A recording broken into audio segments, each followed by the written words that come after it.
நான் இப்ப உன்கிட்ட ஒரு விஷயம் சொல்லணும்னு நினைக்கிறேன். எனக்கு உன்னை ரொம்ப பிடிச்சிருக்க ஹோராம். நான் உன்னை காதலிக்க ஆரம்பிச்சிட்டேன்.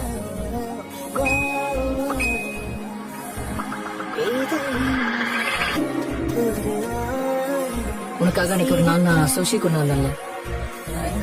ஆமா. நான் திரும்பி போகும்போது நான் ஒரு 15 மினிட்ஸ் லேட்டா போறேன்னு தெரிஞ்சது. அதுக்கு இல்ல, சில நேரத்துல லேட் ஆகும்ல.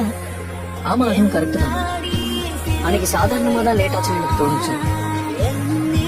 அன்னைக்கு நான் உன் கூட கொஞ்ச நேரம் டைம் ஸ்பெண்ட் பண்ணிட்டேன். நீ ஒரு நல்ல பொண்ணு, உன் கூட கொஞ்சம் கம்ஃபர்டபுளா இருக்கேன்னு நினைச்சேன். ஆனா இன்னைக்குதான் எனக்கு ஒரு விஷயம் புரிஞ்சுது. நான் இதை பத்தி ரொம்ப நாளாவே யோசிச்சுட்டு தான் இருந்தேன். இந்த விஷயத்த நான் ரொம்ப கவனிச்சேன். ஆனா இப்ப எல்லா விஷயமே எனக்கு தெளிவாயிடுச்சு.